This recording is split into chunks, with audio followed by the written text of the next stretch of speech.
Welcome to Men's Anonymous, the podcast where men can be vulnerable and open without fear of judgment. Your host, Daniel Weinberg, leads authentic and unfiltered discussions that explore the challenges and triumphs of modern manhood. Join us as we break down barriers, challenge stereotypes, and redefine masculinity. Men's Anonymous, a safe space for men to lower their shields and share their inner world without judgment.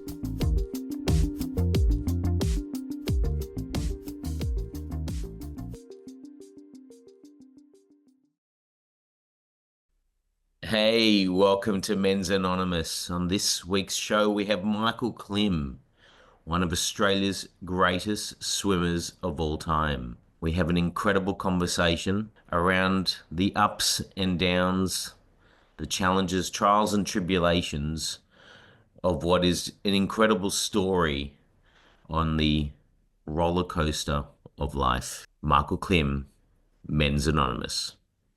Michael, welcome to the show. Thanks, Dan. Thanks for having me, mate. I am super pumped for this conversation. We have a lot to talk about. You've got a big story. So I'm gonna jump straight in. But where are you? Where are you at the moment? I'm in Bali.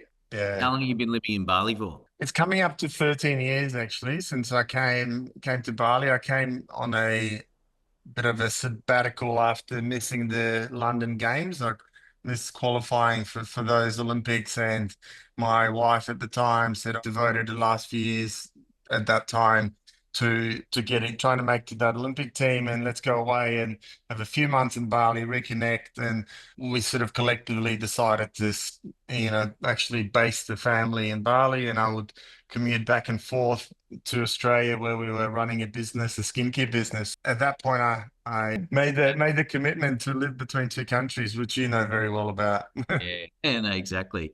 Okay, so a lot to talk about. You've got a very rich history and life journey, which I don't think a lot of people know about. So you're an Aussie, but you didn't start off in Aussie. You started off, you're from Poland. Your parents are originally. Yeah. All my grandparents are from Poland, actually. Yeah. All right, there you go. You started in Poland, but you also ended up in, like, I think 3 or 4 countries before you actually ended up in Australia. So why don't you explain a little bit of your early childhood? Yeah, certainly. Like I'm really blessed that I had a slightly different childhood. I think it's definitely gave me a few qualities and tools. I wouldn't say in my teens, but later on in life in terms of adapting to circumstances and my surroundings. But yeah, I was born in Poland, at the north of Poland, in a town called Gdynia, which is next to Gdańsk, where the Second World War kind of started. So my mum was from Warsaw, dad was from Gdańsk, and they used to play in the same playground, and they met each other one day, and they've been kind of childhood sweethearts. So, but dad was very entrepreneurial, and he did economics and he did business at uni, and he ended up getting into working for the Polish consulate, and he became the trade attaché, and he got a station in Bombay in India. So at the age of 1.5, they packed us up. We moved to Bombay. I have an older sister, Anna. She's 18 months old. We were based there for 4.5 years, came back to Poland. Dad got another job. Remember anything at all of Mumbai? I sort of remember I spent a lot of time at a country club called the Bridge Candy Club. And I remember eating ice cream, being in the pool. A lot of for me, were very fun memories. I was visiting the local hospital a lot because I was very clumsy and very accident prone.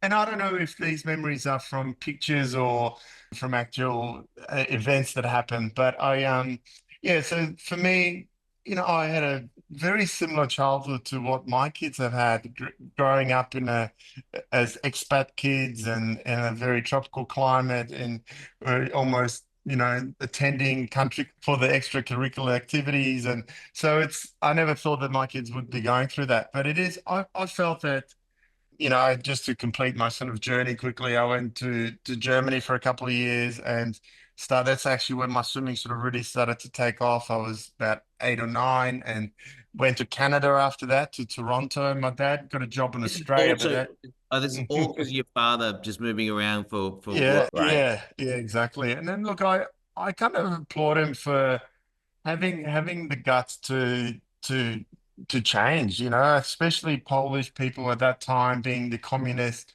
Mm, regime. They, you have to be really ballsy to make mm. a decision to travel and then keep moving, because not many people got out, or if they did, they were watched and what have you. So he had this, I think he was very much a nomad, and was always seeking something, An because he adventure. had seen the world, and so he knew that there was something better for us as a family than staying in Poland. So we went to Canada, where my uncle had actually migrated to, and dad was waiting for his contract in Australia to kick off. And then we moved to Australia in 1989.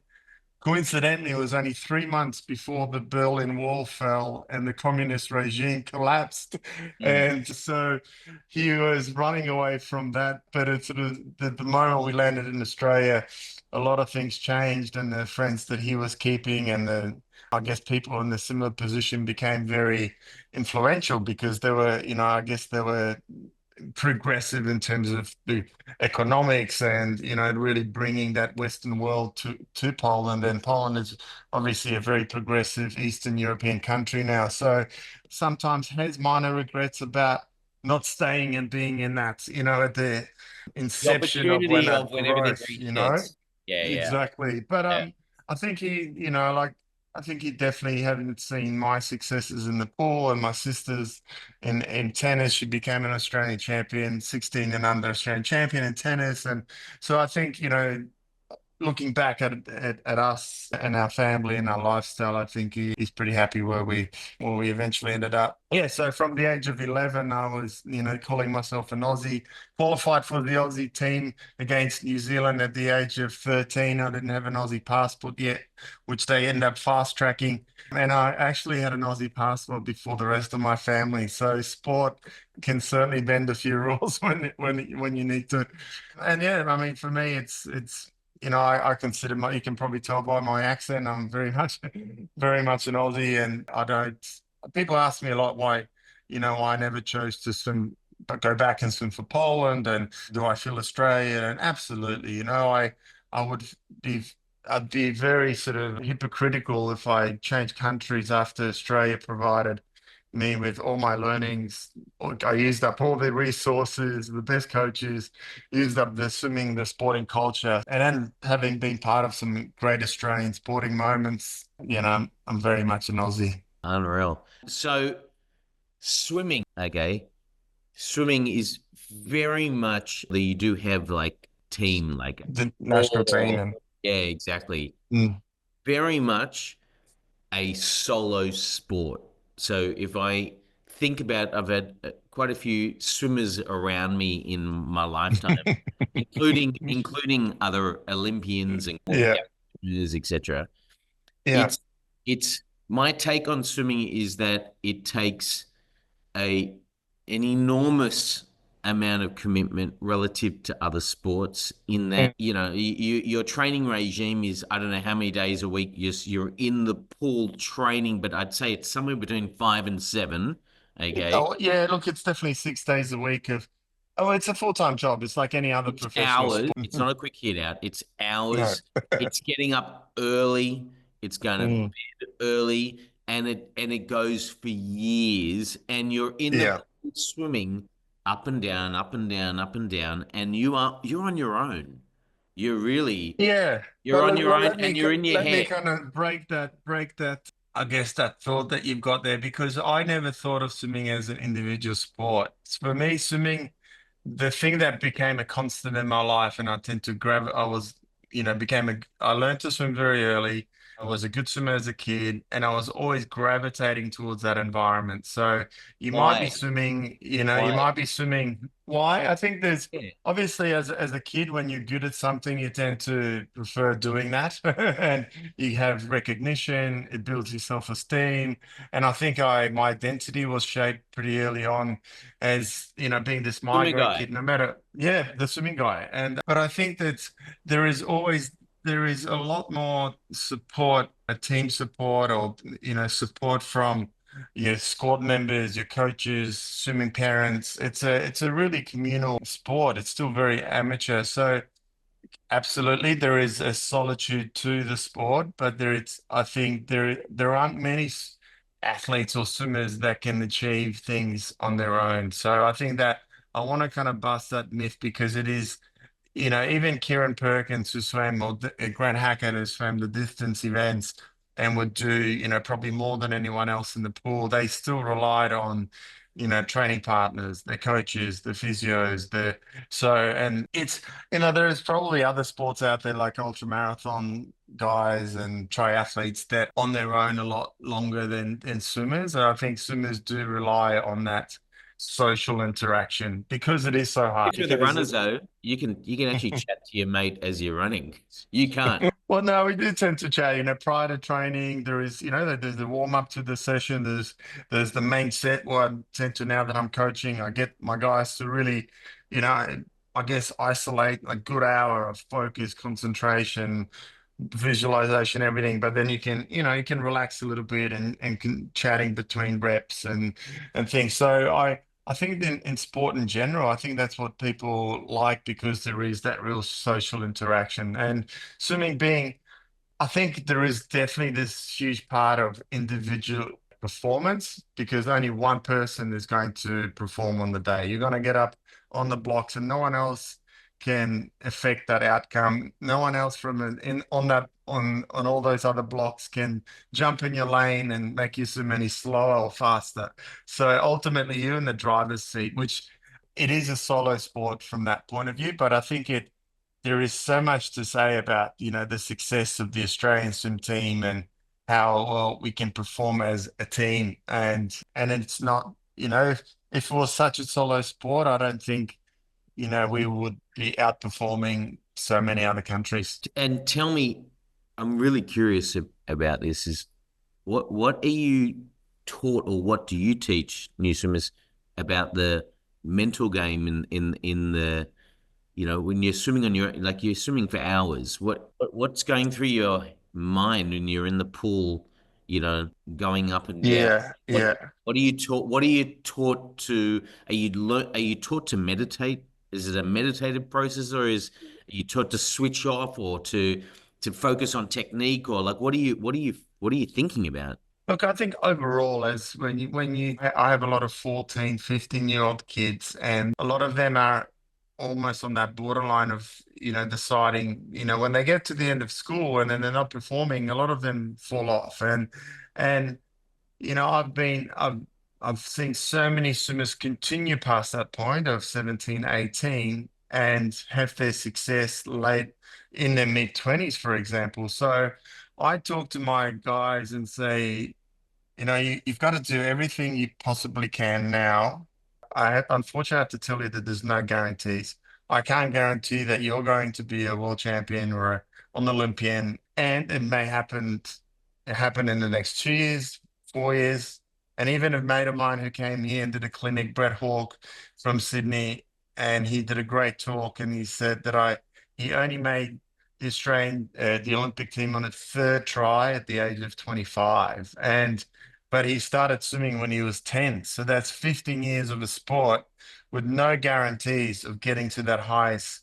So there is an element of wanting to see how far you can push your body, but then it's that it's mate, I even had this chat with my son this morning, and he's going through a couple of health things as well, and injuries and growth spurts, and he sometimes, he thinks about quitting because he's got some stumbling blocks, but that's the easiest thing to do. It's so easy just to go, okay, I'm just going to stop I'm and out. quit.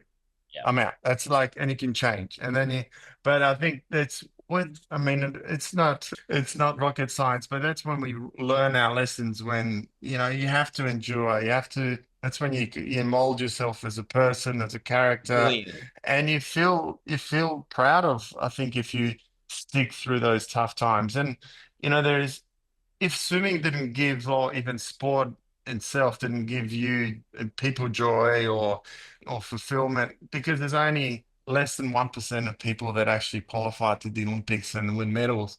It's, I don't know the exact Oh, it's number, but it's much less than that. much less than that, right? But there is something that gravitates people to that pursuit of not only excellence, but the pursuit of wanting to see what one's limits. So going back to your question, I I tell them that you have to be not necessarily, you don't always need to love it, because it is hard. You go through the grind, but you need to give yourself a chance to make that next decision. Let's say if you get to the end of school and you want to qualify for college and swim in America, but if you quit now, you'll never have that opportunity. So it's all about keeping a lot of doors open, and you never know when you'll have that time to walk through that door. So you swam from the age of what? When you were really getting in the pool on a what was the age where you were like you're swimming 5, 6 times a week? When did you start that? I think when I got to Australia at the age of 11, I joined the Melbourne Vixen swimming club with Gene Jackson, and I started swimming once a day. And he was really good at holding me back. I was a talented junior, and I wanted to swim more. There's one thing I didn't lack, was drive and sort of this hunger. And I don't know where it came from, because I used to wake up my parents to drive me training, and I used to really, in training, I used to compete every single day. And training is not really for competition, but you train to compete. But I used to use it as just competition, and You, it was. And he kind of, I appreciate him for that, because he was able to hold me back, until I was ready to kind of really, my body was right, and mentally I wouldn't get fatigued, etc. So yeah, I think from the age of 11, 12, I started swimming once a day and started adding doubles probably at the age of 14. And I got a tap on the shoulder at the age of 16 when I was at a competition, and by a couple coaches, and they said, "We want you to come to Canberra to the AIS. We're looking to put together a squad that might qualify for the Sydney Games and might be a relay squad for both the 4x1 and 4x2 relay teams." And this happened in 1993. So the Olympics that take place in 2000, they were 993, all focus re- on 2000. That and again, there's no guarantees, right? And the great thing is, let's say, looking at the 4x2 relay that won gold in Sydney, Bill Kirby, Todd Pearson, and myself, we all got that tap on the shoulder. So it was great that we were all able to, go through that whole journey and actually come away with the goal that we had in mind. But the other swimmer was a little unknown guy called Ian Thorpe. Ian Thorpe. Not many people Thorpe, know him, but Thorpe. Thorpe, yeah, he had a good career. But He yeah, had the so big it's he had the big clippers though. So he had yeah, the mate, he did, but like he was, physically gifted, but one of the hardest trainers I've ever seen. Thorpe, Hackey, they kind of revolutionized, I think, what was physically capable in the pool, and then in practice and competition. Having them compete, going head to head, was just something, to marvel. But one of my best experiences as a swimmer was rooming with Thorpe and Hackey and Simon Cowley at the '98 World Championships. And Thorpe was 15, Hackey was 17, Simon Cowley was 17. And collectively, our room, I think, won majority of the medals of the Australian swim team. But they, they'd come home, and like we'd leave what was happening at the pool, and come home, and we'd jump straight on the PlayStation, and and realize that these guys are still kids. They How old love were you? swimming. How old were I you? was I was 20 at the time, Oh, so so you were the senior. I was the senior. So like, yeah, it's like the blind leading the blind in that case. But it was just to see, like, when pure talent and hard work just takes over, and their intuition just was so strong. But yeah, that was one of my special memories, being in the room with those three guys. I want you to try and as best you can, explain the emotion and the feeling of being in at the Sydney Olympics? It's you're in Mm. Australia, you're an Australian, you're at, well, would you say peak performance? Would you describe your Yeah. in career wise, you're like it's pretty much close to the pinnacle of like being the Superman of swimming? Yeah, look, in one event, definitely the 4x1 freestyle relay that most people remember at home when, the first event of the Olympic Games, the first day, I should say. For me, I had a morning off, and it was like the build up for the Olympics was huge. From the moment that Australia got the Olympics, I remember sitting in the wooden house in Moorabbin on the floor in early hours of the morning, and the bid was announced, and this whole, not only the public, the corporates, the world, everyone wanted to be part of these Olympics. There's a huge kind of expectation, but there was excitement. There was this, I think obviously I'm a bit biased that it was a very special Olympics, and the ones that were there do look back at it very fondly. But there to see Ian Thorpe win gold on that first night in the 400, and then having a few dramas in coming on time for our event for the 4x1 freestyle relay, but our team being, underdogs on paper, going against the juggernaut of the US, and there was drama with the Americans, some of I guess, the drama that was built up by the media and rivalry, etc. And it was a really special moment when, some of these guys have been, including myself, where priming ourselves for this one moment for 7, 8 years, and to take on the might of the US, beat them at their own game, dominate their events. I led off in a world record, which to this day is my personal best split or time. It was just magical. I think that seesawing battle and having Ian Thorpe against Gary Hall Jr. in the final leg, and Thorpe getting his hand on that wall first. It's yeah, it's amazing that whole period, and I'll talk about it a little bit in more detail in my book. It sort of felt like it was surreal because after the Olympics, there's experiences that I never thought would be possible. My family's very much a tennis family, and even going to the tennis, like I couldn't walk through the crowd at the tennis, and I'm a bloody swimmer, and it was like, I was getting standing ovations in different arenas of sport and recognitions and meeting, famous people, and like it all kind of, even to me now, it just feels like a lifetime ago. What does it feel like? Because it's like this, I guess, is where it's very difficult not to allow the ego to play into it. If anyone's in that, Mm, like when yeah. everyone around you is Mm, praising you for being yeah. Yeah. a superstar, Yeah. at Yeah. some point you believe you're a superstar, surely.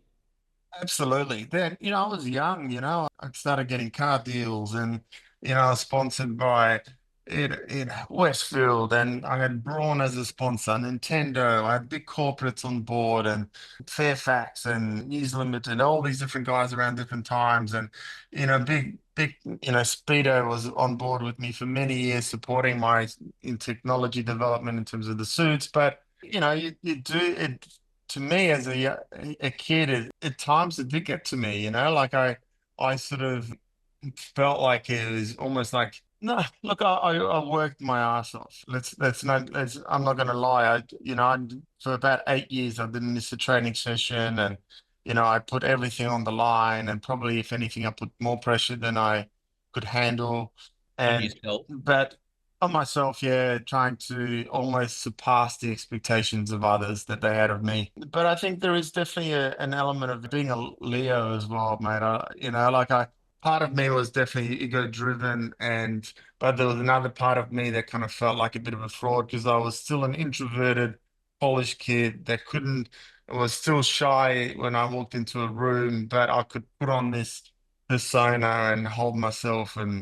But there was, yeah, to be honest, I just kind of looked at it with pretty kind of open arms, and I had a really fun time with it. I think I tried to make the most of it as I could. And because obviously the lifespan of a swimmer is short. And so, yeah, I tried to enjoy those times, but then, very quickly getting back to work and, trying to find what the next challenge was going to be. And there was always a challenge around the corner.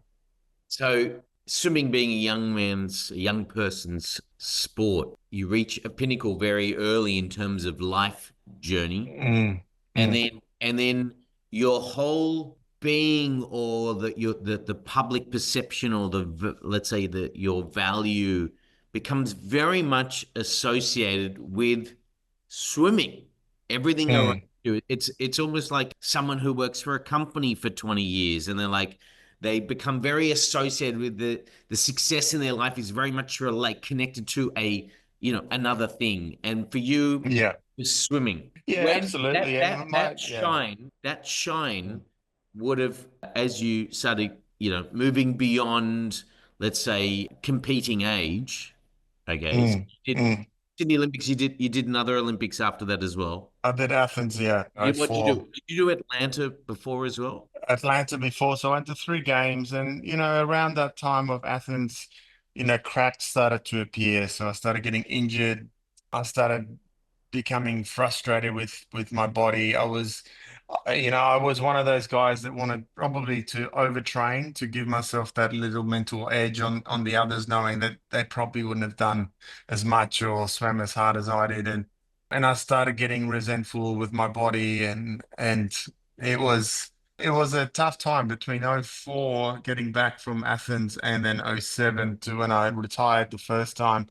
My relationship with the sport was a bit of a love-hate relationship because I wanted to be back in that kind sort of same, my headspace was the same as what it was, let's say, before the Sydney Games, but my body was starting to age and it couldn't recover as well. And I had, there was this new era of swimmers coming through, and I wasn't able to kind of keep up with the progression. So it was an interesting time, but I found a new role in the team where I was kind of became the older statesman, and even continue to try and lead by example by the hard work and professionalism, and being very devoted to my craft at that time still, even when it was tough. And that's probably the first time I started experiencing kind of mental, I wouldn't say that mental toughness. There was a lack of mental toughness, and having to seek support outside of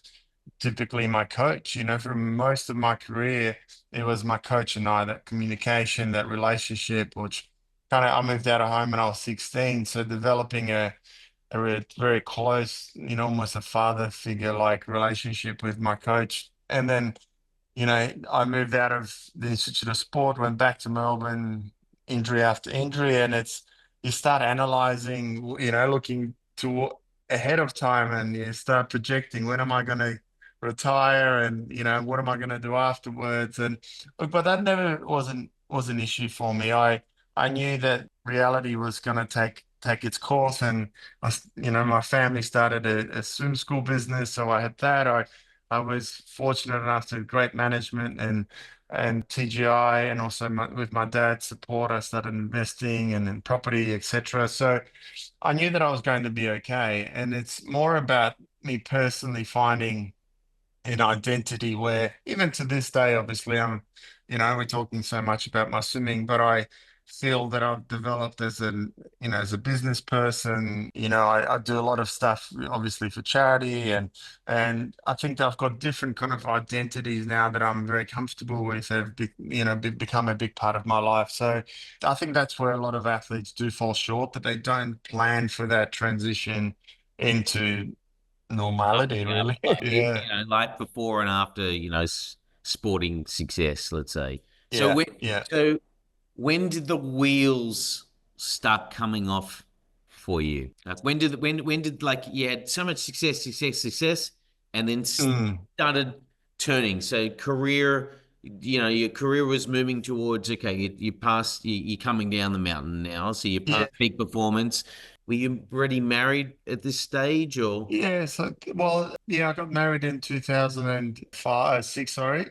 I think it's probably around sort of five and six. I started to, I don't know, I think peeking over the fence about potentially what's that other Yeah. life like, you know, and I had a child in 2006, so a new set of responsibilities came on board, and I needed to start providing for family, and I knew there was issues when I started to almost self-sabotage my preparations in the sense where I wouldn't do everything possible. You know, I'd be out, dinners and drinking a little bit too much and not getting enough sleep and just little things that I would never even contemplate that prior to that. So, The and there discipline was started, the discipline started waning. yeah, and it's when that drive, which is kind of almost subliminal, disappears. I knew that I was in a little bit of trouble. And in 2007, after the World Champs in Melbourne, I announced my retirement. But yeah, and yeah, obviously just realizing that I just couldn't keep pushing my body. Probably one regret I had that I think there is a lot of athletes nowadays that take longer rests and then they come back to the sport with a refreshed kind of mindset and changing environment. I always had a bit of an idea of going and training with Gary Hall at the race club in the US and training with different friends of mine from Peter Van den Hoogenband to Gary, and rather than just being, predominantly Australia based. So that never kind of really happened, but I had a great experience in my comeback in from 2010 to 2012. And that perspective of the sport, I got that love for the sport back because I knew the odds of me making the team were very low. And also, I was doing it for completely different reasons. I had I two want, I kids want to hear, already at, I want yeah. to hear about that. That's really because you often see that in lots of sports, like boxing, Yeah. where like they'll make a final comeback or they'll come out of retirement. What's the thinking there? Because you're not going to be as good as you're past being where you were in 2000 in Yeah. 2012. Look, I think there is probably an element where it's still a very fresh memory and that identity is still kind of like trickling along there is also as an athlete, you're always curious to see if what could I be competitive or would I add value to the team? Or, I don't think I could have picked a trickier time for me to make a comeback. I had started a skincare business in 2008. I had two kids, a third one on the way. I was building a family home. It was everything was, and then I decided to make a comeback from my fourth Olympics. So And what did you what did you there's, what did your wife think of that? Given that you like know, you've taken on okay, so fatherhood, house, business. It sounds like you're spreading yourself a little bit thin there, and then you're wanting to become another Olympian again, which is yeah, yeah. it's like 1.5 times a full-time job to start with. Yeah. Look, in the book, I talk about it's almost like at that time when you're young and you have the energy and you have the hustle, I didn't give it too much thought. Most of my things, or whenever I go into anything really, most of the time it's all in, So and it's almost like why not? That's kind of was a lot of my my approach at the time. And I obviously had a very, very supportive family, and I managed my schedule very well. I had a great coach in Rowan Taylor, who's the national swim coach now, and we worked very collaboratively. It wasn't like a junior swimmer coach relationship. It was almost, we were kind of partners on this journey, and it was kind of exploratory to see where you could get a 35-year-old. And I got back to the exact same level that I did when I retired. I couldn't go any faster, and unfortunately, the sport had progressed, so I wasn't competitive anymore. But I was able to swim against the Cameron McAvoys, the Magnusons, and Eamon Sullivans of the world, which was, the new generation of our sport. But it also made me realize, when I was swimming, my coach made this comment to me once. He said, "You're married to the sport." I really, it wasn't a big fan of me having girlfriends or, like really didn't, a lot of my travel, pretty much all of my travel was swimming related, and I didn't have many holidays. And I kind of proved to myself in that comeback that you can do a lot of different things at a pretty high level. I think there is, you do have to be very strict and disciplined and, present whenever you go from one thing to the next, but you can still achieve, being a very sort of functional and present dad, and you can be a leader in a business and then have other sort of interests as well. And that was almost a bit of like an experiment to see if I could achieve that, to still be, effective in all these areas, different areas of life. I feel like I'm skimming through everything. So- Not skimming through anything. Okay, so I want to focus now on, because changes start happening in your life, and when did the, let's call it, the like mental health issues start creeping into your life? When did you start noticing that? So you retired from the sport, Well, I 2012, reti is it? Yeah, 2012, I retired from the sport, moved to Bali, was running a business in Melbourne.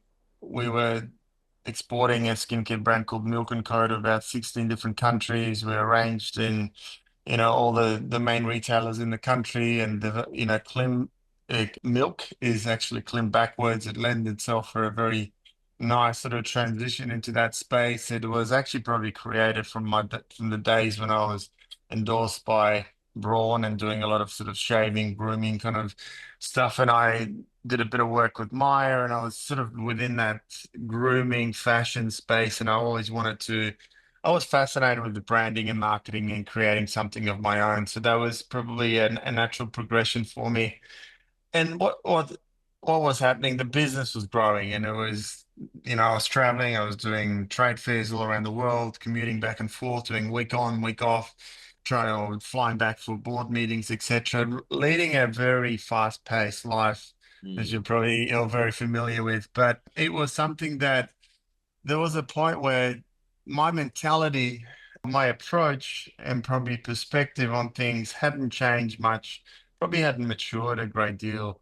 And I was still approaching everything at 100 miles an hour. I'd be getting off a plane of an overnight flight, going straight to the office, working a full day, then, either going to a gym, then going out for dinner, socializing, getting up at 5 o'clock in the morning, doing another session.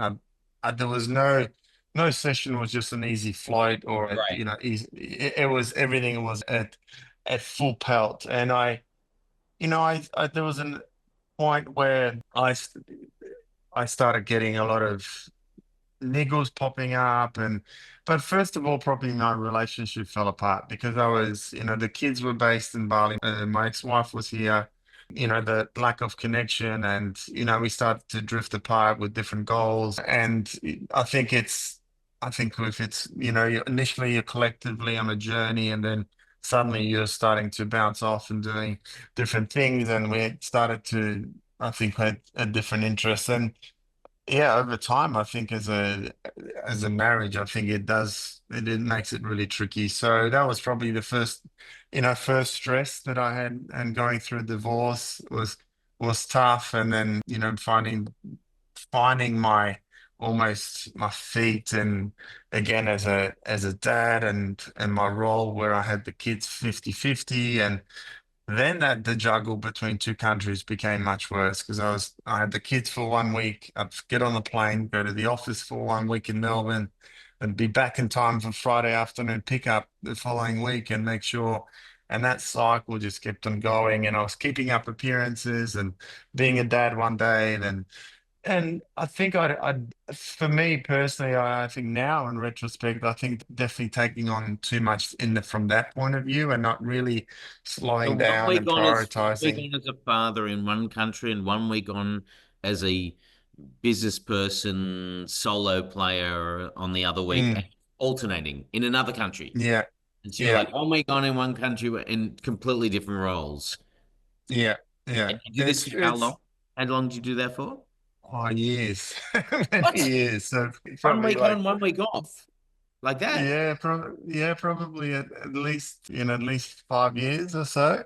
Oh Yeah, shit! so 4 years. Yeah, so it's You tricky, basically there's you just basically drove 100 k's an hour into a brick wall, basically. yeah, and I didn't realize that there was, I still looked good, and I had this full probably impression of myself that if I looked good and I was fit, that everything was going to be okay, and I put so much of my mental health on how I looked and how fit I was, because that Mm. was what I knew, right? And then, but I never really delved into how I felt, and I was. I had only a couple of speeds. I was either exhausted or I was on the go or socializing or this and that. So, and then your body actually, if you're not going to stop, your body finds ways to stop. And, I actually went through another failed relationship, which was more stress. And then I think through that,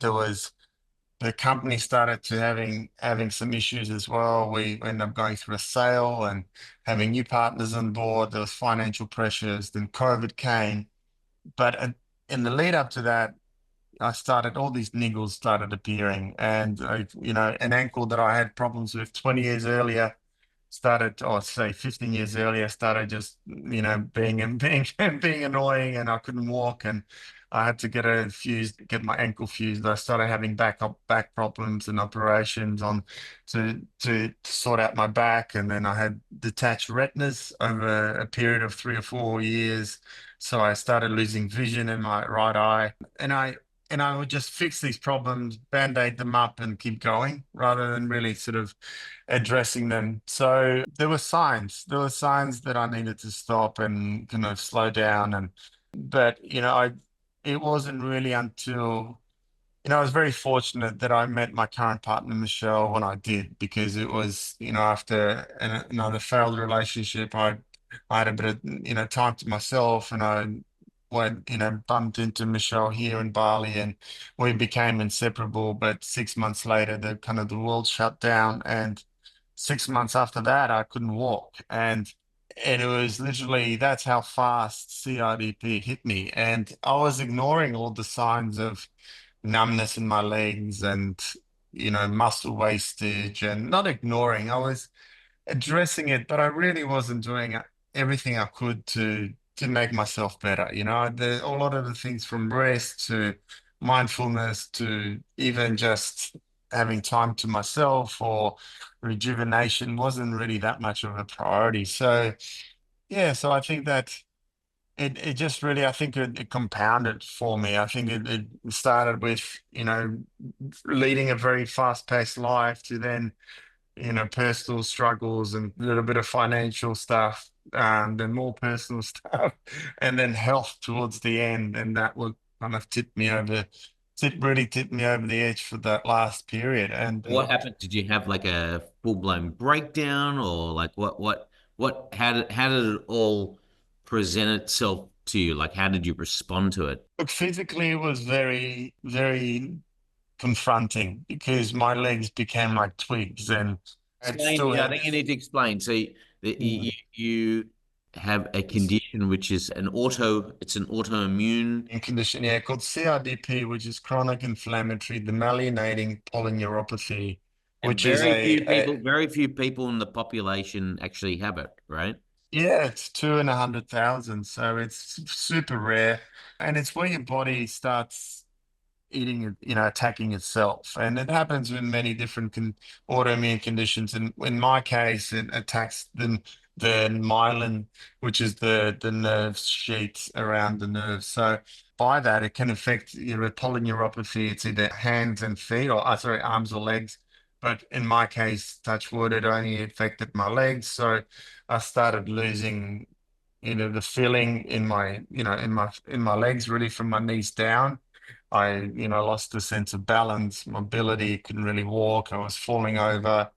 And so there was the confrontation of the physical aspect, Sure. and then there was the confrontation of the mental aspect. Yeah, let's talk Because about I felt like in that period, my identity was being just kind of taken apart. Because I was always, even the way we got to know each other is through being someone that achieved great things physically, even after my retirement, I kept on pushing my body through anything that I wanted to. Adventure racing, long distance running, kayaking, cycling. There was not many physical limits that I would put on myself, surfing, Not, etc. But not just that.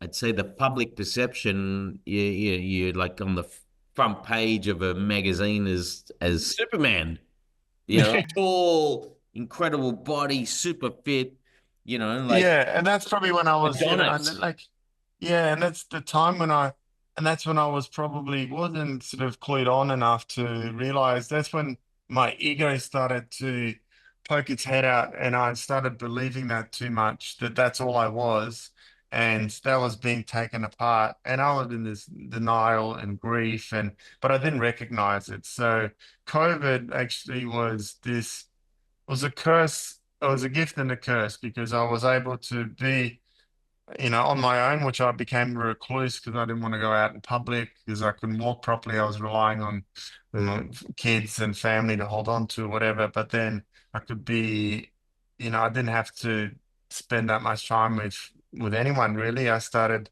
or even when I was commuting back for treatment, being in quarantine and not really approaching I guess, my treatment and my recovery with hope. I guess I was just going through the motions, and a lot of the things that for me were innate, like in like a physical routine or a nutritional kind of protocols or even supplements, things that for a majority of my life were just a given. I almost, that was a default. And I started just sort of, almost pretending that I was doing the things to help myself, but I was drowning my sorrows for a period, for the first from 2019, sort of towards the end of that period till 2022. I was, drinking too much. I was inactive. I wasn't doing any sort of mental health stuff and self-development kind of processes. So it came to a moment where it actually was quite even confronting to me, where people that I love so much, like my family, my sister, my parents, that have had this, unconditional love, being not only Eastern European, but they just, it's in their heart, in their blood. They would give anything for me and my sister and my kids as well. But when they sat me down and said, we just can't see you do this to yourself because this is not you. This is not what Michael Klim, even though this is what everyone knows, but we know that I lost, I guess my character. I wasn't bubbly. I wasn't energetic. I was either bitter and resentful and angry at what the world gave me, or I was just zoned out. So yeah, there's a I guess When I you say had. when you say you drowned yourself, you're talking about you were Yeah, drinking. I drank a lot. I wouldn't say abused, but I was in a lot of pain from my condition. So I used that as, from medication to make sure I didn't feel any of that pain. I didn't really want to feel Yeah, much of it because I didn't really, at that point, I didn't see much a hopeful future for me because I was sort of like, I felt like everything that I had going for me was being taken away. But it's almost hard for me to talk about because I'm sitting here, probably only 2 and a bit years on, and my condition hasn't really got that much better. I still have tweaks for legs, but I was able to overcome this kind of, well, not overcome, but I was able to reframe what my identity was and how I could, through my, position in society, create a positive out of my, I guess my negative situation. And I was fortunate enough that Lifeblood gave me an opportunity to be an advocate for plasma and blood donation, which is my lifeline in terms of my treatment, and became an. Don't skip over this because it's like no small thing that you got to do. So like my understanding is, and correct me if I'm wrong, your treatment is I don't know how regularly you need to do it, but when you do the treatment, you need to go for 2 days in a row and get like 4 hours a session of plasma Mhm. transfusion. I Yeah. understand the plasma transfusion that you get takes 35 donors to give you a session. So it Yeah, actually, yeah. the extraction of that high quality plasma that you need for your treatment is like it is not insurmountable. Like it's a No, pretty serious there's so situation. many people that donate without wanting any recognition, or they do it. They're the unsung heroes, and they're the ones that would do that to literally, they gave me my life back, because I was able to halt that my digression and a lot of the symptoms that were getting worse and worse, and I was able to find a really good balance between my treatment and self-management. So I gave up the booze. I started really looking at what I was eating, started prioritizing my life, and doing a lot of work on myself, my Now self-awareness, let's dig into that, because basically you're in gone from hero to like close to zero in terms of, oh my God, you got physical and mental, you know significant challenges in your life, and you're Mm, able to turn that around. Can you maybe talk about the regime that you use that others could use in yeah, terms of sure. being able to turn, like being able to turn such a negative into a positive? Yeah. At the beginning, when I was going through the motions and I was doing things but half-heartedly. And one thing that stood out for me from my sporting career that I knew I could implement was action. Was actually you actually have to do certain things for change to happen. So, you can't have one foot in, one foot out. So I I tried to really implement almost that kind of regimented mindset towards my treatment and my rehab from the condition. So, for me, movement became just as important part of my life as what it was back when I was training. It's, you have to move it or you lose it, especially with neurological conditions. So movement every day, if it's just stretching, mobility, or if it's cycling or having a swim, not only was for so many years, it was my meditative practice, which I didn't even realize. And I suddenly started, I didn't even do that for a few years. So I brought back movement, and it's all about incremental changes. So you don't have to, completely change your world upside down, but even, giving up, say, if you're going to give up the grog, or if you're going to change your diet a little bit, or you're going to exercise, say, one extra day or two extra days a week, maybe go to bed an hour earlier. Yeah, adding things all the time that are Yeah. going to positively contribute to, both Absolutely. physical and And mental. because it kind of seems insurmountable when you look at it as the whole. Over a period of 3 months, my lifestyle had changed so much. I was in such a different frame of mind. I started, this kind of, so we're coming back to this ego thing where for so many years I was receiving things, it's praise and, whatever. It was always accolades, this and that. But I had to change that tide. Had to become me giving something back to others to then get something that's genuine, and becoming an almost probably the most highest profile person with a condition in Australia actually gave me a little bit of energy and motivation to help others that are going through this, and starting the foundation, and easing this journey that most people might be experiencing, and not just the sufferers, but the carers. And there's this unpredictability with it. There's no cure. We don't know if, hopefully, with the way medical sort of world is going, that hopefully there's one day there is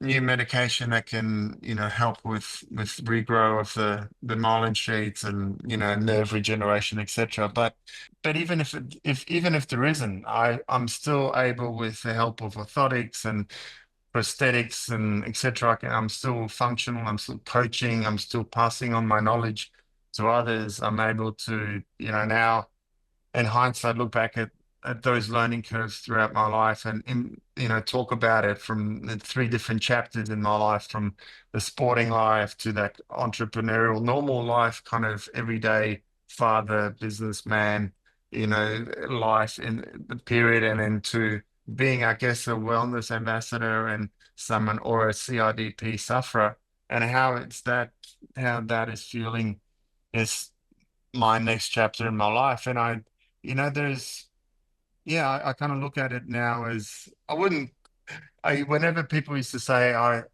when I got sick, it was the best thing that ever happened to me. Whenever I used to hear that, I used to go, "That's rubbish. There's no way." I was like, well, as if she got sick, but you know what? My perspective on life and the things that I appreciate has changed, and I'm becoming less materialistic and appreciating, quiet time and time with my family and partner and my kids, etc., and experiences and memories. Whereas I was for a lot of my life, I was quite shallow and just going from one experience to the next, just without really appreciating a lot of those things. And that was, one, because of the pace of my life. But I think, it was a learning curve being in my mid 40s, late 40s. It's actually nice to be reflective on those lessons. And now I'm sort of, I do, I wouldn't necessarily say I appreciate getting sick, but it definitely gave me a new perspective and a different way of thinking about the future. You can still have a huge impact, and not that because I'm doing it to have impact on the world, but that's how, for me, it's definitely giving me drive to move on, to try and help others live a better, healthier life. So CIDP definitely gave me a bit of a new lease on life, I should say. How open are you with your mates, like your close circle of mates? How vulnerable do you make yourself with regards to like really opening up about all these issues and struggles that you've had? To be honest, it was one of the most, I wouldn't say surprising, but it was one of the most, fulfilling things that I received when I got sick. There's so many people from my past, including our mutual friend Tim, who would just ring and check up on me and do things for me and pick me up and lend me cars and give me places to stay. And so it actually, again, I don't want to say that because I got sick, a lot of my relationships that sometimes you neglect because you're so into your own stuff, became much better. People that had gone through their own struggles, and openly, from Ian Thorpe to Hackey to Daniel Kowalski, that nucleus of my friends became even closer. And I can't express how much I appreciate that, because I mean, we are, definitely very open and vulnerable. I think we've gone past that stage of being much kind of male swimmers. That especially with my closest friends. Dave Salzberg, who was a Olympic table tennis player. I met him at the Athens Games, and he's one of my best friends. He literally held my hand through this whole medical journey. And yeah, I think this whole process helped me even to have this conversation. I wasn't even able to string a few words together when I was sick. I wasn't very articulate. Not that I am very articulate now, but I can kind of segment my life and pick up the things that worked, that didn't work for me, my personality traits, etc. Whereas, I think there was a lot of things that my awareness just wasn't there. So, Were you feeling shame or like embarrassment or like why do you think you weren't able to talk before? I don't know. It probably a bit of both, because I felt like people were almost doing it because they felt sorry for me, Mm. and I think there's nothing wrong with that. But I didn't want to be that person where yeah, and there was an element of that, and I probably missed that old identity, and I didn't want to sort of accept that that's where it was heading. And I wasn't I hadn't done the work really I guess, to reframe and sort of recalibrate everything where I was heading in the future with this condition. And it is going to be with me for the rest of my life. So I had to do the work. Otherwise, I probably I wouldn't be a very functional person. Very much enjoyed talking to you. Thanks, mate. Sorry, I Stories, feel your like story's there is. crazy. Every time we chat, there's always We could do a second we could episode, do a mate. Let's do series. We could do a series.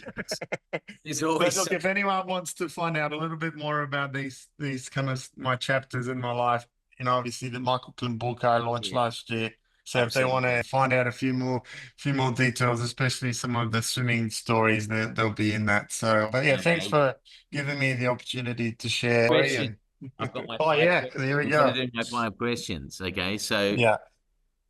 I ask a set of questions at the end of every show. So I want to do the quick five question with you. So who would you like to say sorry to given the chance? I have the chance to say sorry to my folks a lot, and I probably, not probably, I have said sorry because there was probably periods in my life, not probably, keep throwing these words.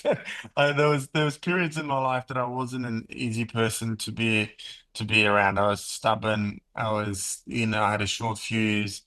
They gave me so much in terms of opportunity and taught me family values and unconditional love, and I think I wasn't probably as again there it goes again. I don't think I appreciated it as much as I should have. What are you proud of being or doing in your life? I'm proud that I've been able to transform and adapt throughout my whole life because I think my I've been adapting all the time. I adapted when I was a kid and fitting into different cultures and environments, and then adapting as an athlete, finding my own personality and my own, I guess my own way, how I wanted to go through the sport, but then even adapting into an entrepreneur, and then recently adapting into finding this resilience that was there. But I think constant adaptation within my life, and I'm proud that I've been able to come out the other side with probably hopefully some good lessons. When did you receive kindness while needing it most and expecting it least? I think that last comment I made from the swimming community, not just the swimming community, but especially the swimming community. So obviously, I mentioned the swimming friends from Daniel and Ian and Grant and Brett Hawk, Adam Pine, Tim, our friend, Tim LaForest.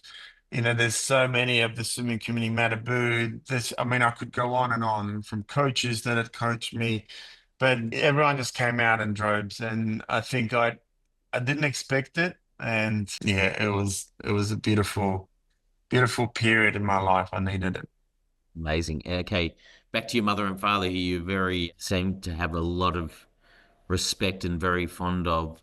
What did your mother or father teach you that you frequently remind yourself of? Well, it was not my mum and dad reinforced this message very early on when I broke my first world record when I was 19 and became a world champion at 19 and went on to winning many medals in the next kind of 2 years after that. I'm appreciative of them, for me, that they were keeping my feet on the ground, most of the time, even though I started to wanting to take off and, get swept up in that whole sort of excitement of the situation. And then also my coach would reiterate that by saying it's nice to be important, but it's more important to be nice. And it's one of my favorite quotes. And so, yeah, I think, being humble and being, an approachable person, kind and caring, which I try and remind myself of that every day. Amazing. And the final question, what is Michael Klim's superpower? Oh. My superpowers changed, and I know that superheroes, they have powers that kind of they stick with one, but I think my superpower is recently has become the ability to be of service to others, and to be open to share and to put myself in these kind of platforms like you and I are doing today, and for people to use that as anything that they may want to do with it, if it's a learning curve or if it's whatever. I think for me now, it's being open and being, of service is something that I feel is my superpower. Michael Klim, a great Aussie, Thanks, and mate. more importantly, a great man. Thanks, buddy. Thank you. I really appreciate the time and That was good. looking forward to chatting more. Stay bald.